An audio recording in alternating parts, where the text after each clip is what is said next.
Ang ganda ng introduction.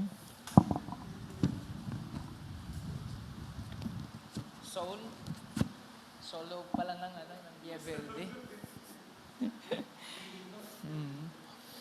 Sa haba ng panahon, ngayon lang ulit ako nakapag-prayer meeting dito ng face-to-face. Salamat sa Diyos na muli ako naka-join. Before we go further sa salita ng Panginoon, tayo po muna ay manalangin. Aming Diyos na dakila, Ikaw ay tunay, Ikaw, Panginoon, ay tapat at totoo. Salamat, Panginoon, dahil sa sandaling ito, kami po muli makapag-aral ng inyong salita. Panalangin namin ang karunungan na inyo pong ipagkakalob sa amin. Tulungan mo kami, Panginoon. Ito po aming dalangin sa pangalan mo, Panginoon Jesus. Amen. Amen. Pwede nga,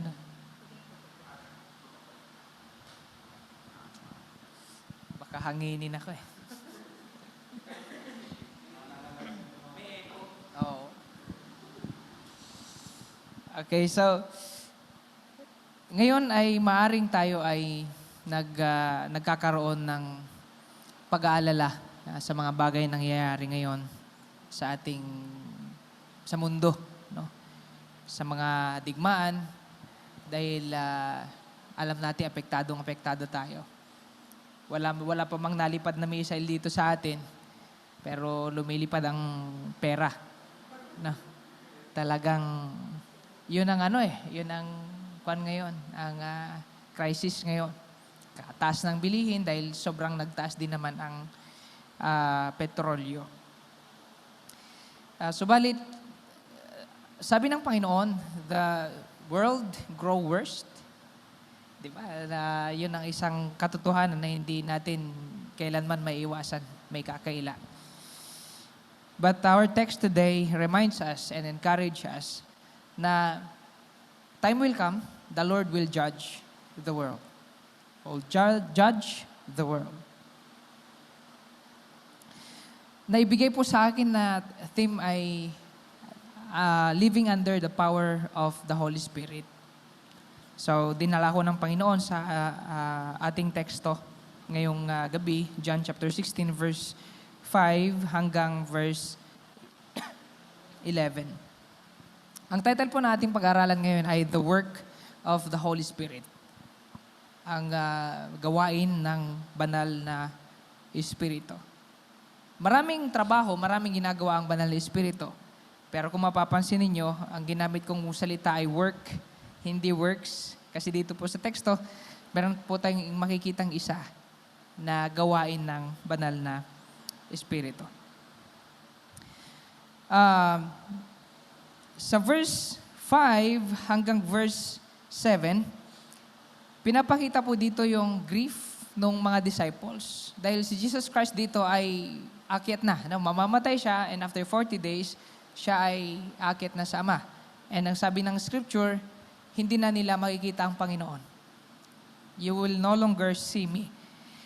Sabi ng Panginoon dito, hindi kayo nagtatanong kung saan ako pupunta.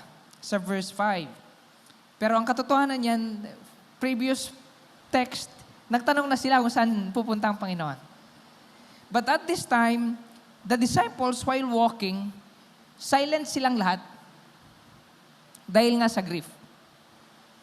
Nag-aalala sila sa paano tayo. So, merong pag-aalala itong mga disciples na ito. That's why they are silent. And sabi ng Panginoon, hindi kayo nagtatanong. Bakit? Kasi sa verse 6, meron silang nararamdaman na sakit, kirot. Ikaw ba naman? O tayo ba naman? Kahit nga ilang buwan lang natin kasama yung tao, pag umalis, malungkot. No? Ito, more than 3 years. More than 3 years. So, yung pag-ibig, yung relasyon na nabuo, dahil alam nilang, aalis ang Panginoon na sabi niya, hindi na nila makikita, yung grief naroon. And sabi ng Panginoon sa kanila, binigyan sila ng encouragement. Ang sabi ng Panginoon, alis man ako, pero may papalit. Ang sabi ng Panginoon, unless naalis ako, hindi siya darating. Ito yung Holy Spirit. Nang sabi ng Scripture, siya ang ating counselor. Counselor. Helper na sinasabi ng ating scripture sa ibang mga version. Verse 8. When He comes, yung salitang He, it proves yung kanyang deity, yung kanyang person. Na ibig sabihin, marami kasi nagsasabi ng banal na espiritu ay force lang ito. Pero itong teksto, nagpapaliwanag na ang banal na espiritu ay isang tao. Hindi isang person. Isang individual. Na, the word He, when He comes, He will convict the world. He will convict the world. Ang banal na espiritu, kapag dumating siya, kanya pong i-convict, i-rebuke ang mundo, ang daigdig, ang mga tao. Ang trabaho ng banal na espiritu is this one, to convict the world. When He comes, He will convict the world. Yun po ang kanyang trabaho. Yung salitang convict means to tell at fault. Ibig sabihin, ipapahayag niya, ipapaunawan niya na nagkamali ka. Yun yung salitang convict. To reprove, to expose. He will rebuke the world in sin, to sin, righteousness, and judgment. I-expose niya, ipapaunawa niya sa tao na nagkasala ang tao, na siya'y matuwid, ang Panginoon mismo ay matuwid, at nahusga na ang prinsipe ang ruler ng daigdig. Now, meron ditong tatlo, no? Asang area? Anong area i-convict ng Holy Spirit ang mundo? Una, sabi diyan, sin. Sin, righteousness, and judgment. Sa verse 9, sabi dito, in regards. Yung salitang in regards, patungkol. Sa English na ginamit natin dito ay of. Patungkol sa kasalanan. In regards to sin. Because, dahil daw, sa kadahilanan na ang tao ay hindi sumampalataya sa Kanya. Yung ibig sabihin, mga kapatid, yung world na tinutukoy dito, it's not the cosmos. Hindi itong mundong ito na physically. Ginamit ito upang ipahayag na yung tinutukoy dito ay yung mga tao na nakatira sa mundong ito. So ipapaunawa ng Panginoon o i-convict, i-rebuke ng Holy Spirit ang mundo patungkol sa kasalanan ng tao na hindi pagsampalataya sa Kanya. And we know from the start ng Kanyang ministry, ang Panginoong Yesus ay nire-reject continually ng mga tao. Mga Pharisees. Yung mga tao. Isipin natin, no? Yung mga pinagaling, yung mga tinuruan ng Panginoon. Yung isa sa mga disciples, sumablay pa. At the end, mga tinulungan ng Panginoon, at the end, sila din yung sumisigaw, ipako siya sa cross. Disbelief. Ngayon, yung kasalanan na tinutukoy dito, dahil merong reason, sabi niya, because men do not believe in me. Ibig sabihin yung hindi pagsampalataya sa Panginoon ay malinaw na kasalanan. Malinaw na kasalanan. So dahil ang tao ay hindi nananampalataya sa Panginoon, sila ay nagkakasala sa Diyos. So, ang Holy Spirit, He convict the world of their sin na hindi pagsampalataya sa Panginoon. So, kaya sa ating evangelism, isa ito sa ina-emphasize natin. Kailangan nila sumampalataya sa Panginoon. Why? Kasi kung hindi sila sasampalataya sa Panginoon, it's enough sa kanila Para mapunta saan? Kamatayan walang hanggan. Because yung hindi pagsampalataya, hindi po ito simpleng kasalanan lang. Kung tayo ay magnakaw ng 5 milyon, baka hindi pa tayo makulong, hindi nakakulong yung mga Pwedeng makulong, Pag nagkasala tayo sa mundong ito, makukulong tayo. Kaya nga magnakaw ka lang ng mangga dyan. Kulong ka talaga eh. Pero ito, hindi ito bastang kulong. It talks about life and death. Kapag hindi sumampalataya ang tao, hindi life ang kanyang pupuntahan. Death. Kaya sabi nga ng John 3:16, paborito nating verse, that whosoever believes shall not perish. Kung hindi sumampalataya, will perish. Kaya mga kapatid, I know lahat sa atin dito sumasampalataya sa Panginoon. Kumusta po yung ating mga kapatid? Kasama sa bahay.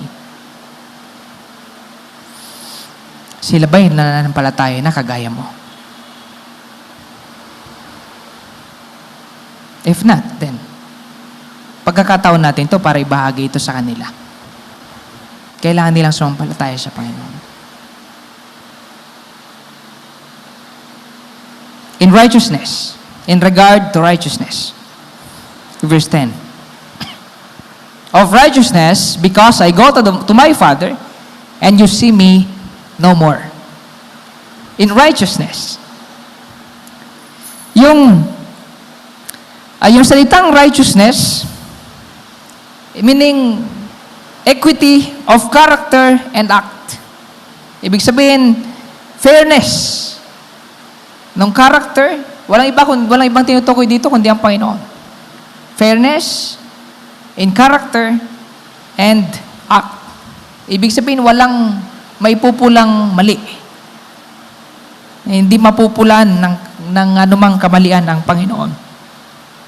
Sabi niya, because Jesus Christ, I go to my Father, and you see me no more. Now, kung titingnan natin at the surface, parang hindi, mahirap siyang i-grasp yung sinasabi nito. Bakit? Of righteousness, because I go to my Father, and you see me no more. Anong relasyon nun? Anong relasyon nung salitang I go to my Father sa pagpunta sa righteousness? Kapag sinabing righteousness, ang initial nating pananaw, paggawa ng mabuti, di ba? Pamumuhay ng tama. That's it. Ito. Sabi niya, because I go to my Father, that's the reason. Now, kung titingnan natin, the Lord Jesus Christ was rejected by the world. Nireject siya. As sinasabi ng mga Pharisees, siya ay blasphemy. Sinusubok niya o nilalapastangan niya yung pangalan ng Diyos. Ngayon, sinasabi nila, sa kanilang culture, sa kanilang pananaw, pagdating sa ganong bagay, hindi ka mapupunta saan? Sa langit. Bakit? Kasi mali yung ginagawa mo. Now, kaya sinabi ito ng Panginoon, because I go to my Father. My Father. Because I go to my Father. Ibig sabihin, it proves na siya ay righteous. Bakit? Kasi siya ay pupunta sa Ama. God Himself approved yung kanyang character and act. Kaya ako makakarating sa Ama. And we know it. Walang makakarating sa Diyos na hindi matuwid. Walang mapupunta sa langit na hindi matuwid. And Christ Himself did it. Nasa effect na yon, tayo dito wala sana. But since Christ nasa sa atin, tinanggap natin ang Panginoon bilang ating Panginoon, tagapagligtas. Sumampalataya tayo sa Kanya. Yung righteousness, inimpute sa atin, Kaya tayo makakarating sa Ama, sa langit. So, good news yun? Yes, of course. Pero sa mundo, paano nila iniisip? Paano sila nag-iisip tungkol sa mga anak ng Diyos? Paano sila nag-iisip tungkol sa pagsisimba? Sa pananampalataya? No wonder, sinabi ng Panginoon, the world hates you. The world persecute you. Usigin kayo ng mundo. Sa atin dito, di naman tayo during church history na talagang yung mga Kristiyano ginagawang ilawan sa kalsada. Wala namang ganon. Tama? Pero sa atin dito, minsan maglalakad ka, may hawak kang Bible. Ano sabi nila? Ito si Pope Ira. Banal. Ano pa? Ay baka lumagpas ka sa langit niyan. Ang katuwiran ko lagi, ganito eh. Maigi na lumagpas kaysa magkulang. Di makarating. So, ganun ang pananaw ng mundo sa atin. As if what we are doing is wicked thing. Walang kabuluhan. Pero sa Panginoon, time will come. We'll go sa Panginoon. It proves na yung ginawa ng Panginoon, ginagawa natin ngayon, ay katuwiran sa harapan ng Panginoon. Now, bilang mga taong ginawang matuwid ng Panginoon, kailangan naman nating mamuhay ng tama sa harapan ng Panginoon. And wag tayong kung ano yung dati, iwanan natin yung dati. Dapat iba na tayo ngayon. Of course, hindi naman biglaan yun. Mahirap yun. Pero at least, merong pagsusumikap sa atin na mamuhay na may katuwiran sa harapan ng Panginoon. Verse 11. Maiksi lang po ako mag-preach. Maiksi lang po. Extend na lang po mamaya. Verse 11. And in regards to judgment, paghahatol, because the prince of this world now stand condemned. Of judgment, because the ruler of this world is judged. Napansin ninyo? Judgment, ginamit ng Panginoon.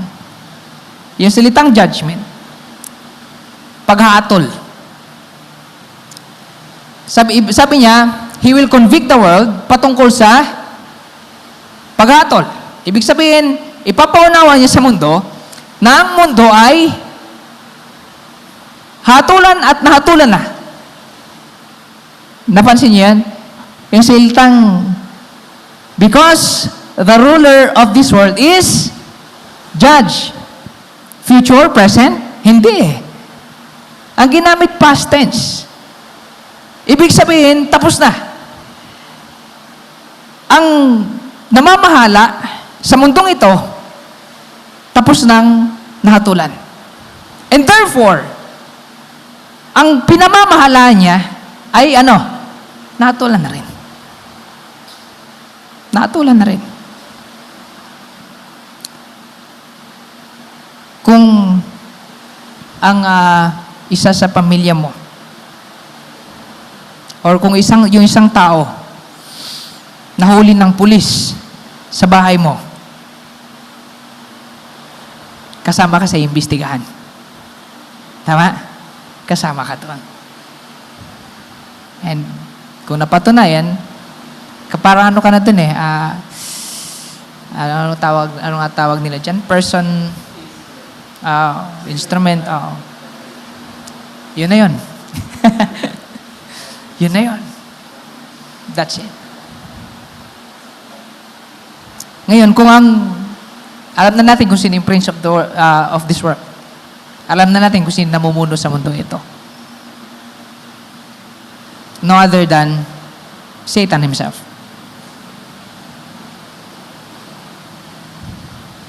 Tapos na siyang hatulan. Naghahanap lang siya ng kakampi ngayon, nakasama ngayon. Pero tapos na siyang hatulan. Ngayon, napakahalaga nito mga kapatid. The Lord Himself will judge, dahil nahusga na yung boss, yung ruler, hatulan niya din ang masamang gawain ng mundong ito, o masasama sa mundong ito. Walang makakatakas doon. Walang makakatakas sa bagay na yun. Ngayon mga kapatid, dahil ganun ang sitwasyon, urgent ito. Kailangan natin magbahagi ng salita ng Diyos. Kailangan. Kasi kailangan nilang marinig yung salita ng Panginoon. Sumampalataya sa Kanya upang pagdating ng panahon, hindi sila hatulan. Daw sabi ng John, nahatulan na, ay yung mga tao hindi sumasampalataya, pero merong pag-asa. Merong grace Merong grace ang Panginoon. Now, kanina banggit ko, ang theme natin ngayon ay living under the power of the Holy Spirit. Makikita natin dito, He will convict the world with regards to sin, righteousness, and judgment. Pero hindi pupunta dito ang Holy Spirit mismo, physically. No. Siya ay nasa sa atin, living in us, at sinong gagamitin? Walang iba kundi tayo. Walang iba kundi tayo. Kaya tayo nawa ay maging willing na maging instrumento ng Panginoon upang makonvict ang mundong ito. May palalas, may expose ang kasalanan ng mundong ito. May paunawa kung kanino o kung saan ang tamang katwiran. At may paunawa na darating panahon, hatulan ng Diyos ang mundong ito. Upang sa ganon, sila man din ay magkaroon ng kaligtasan. Remember this. Walang ibang gagamitin ng Diyos kundi tayo. Walang iba. Let us be willing. Huwag nating ipagkait. Huwag nating sarilinin yung kaligtasang ibinigay sa atin ng Panginoon. Pray. Panalangin natin yung ating mga mag-anak. Kasama sa trabaho, sa anuman platform na meron tayo. Panalangin natin na tayo makapagbahagi ng salita sa kanila. Live under the power of the Holy Spirit. Sundin natin kung nililid niya tayo, sundin natin. May mga pagkakataong ganito. Naglalakad tayo, may nakita tayong tao. Tapos, may nagpa-prompt sa atin na parang gusto nating bahaginan yung tao yun. Pero minsan na ayaw natin, nagkakaroon tayo ng hindrance kasi parang tingin natin, hindi mabuting tao. Ang daming tattoo eh. Daming adik yata to. Pero hindi. Kung ang banal na Espiritu, sinabi niya yon sa'yo, at nararamdaman mo yung leading ng banal na Espiritu, do it. Let's do it. Lahat ng tao sa mundo ito may karapatang makarinig ng salita ng Diyos. Nawa, mga kapatid, huwag natin ipagkait ito. Ibahagi natin yung salita ng Panginoon. be an instrument sa banal na Espiritu na ibahagi, iparating sa mundong ito ang katotohanan tungkol sa kasalanan, katuwiran, at paghahatol ng Diyos. Tayo po ay manalangin. Aming Diyos na dakila, ikaw ay tapat, ikaw Panginoon ay mabuti. Sa sandaling ito, panalangin namin ang inyong pagkilos. Panalangin namin na kami, Panginoon, bilang inyong mga anak, makapamuhay kami, Panginoon, sa inyong kapangyarihan. Makapagbahagi kami ng inyong salita sa mga taong nangangailangan. Dalangin namin, O Diyos, na tulungan mo kaming maging willing palagi na magpagamit sa inyo. And whenever you prompt us, Panginoon, saan man lugar, may we respond with faith, Panginoon. Ito po aming panalangin sa pangalan mo, Panginoong Jesus. Amen and amen. Magandang gabi po sa inyong lahat.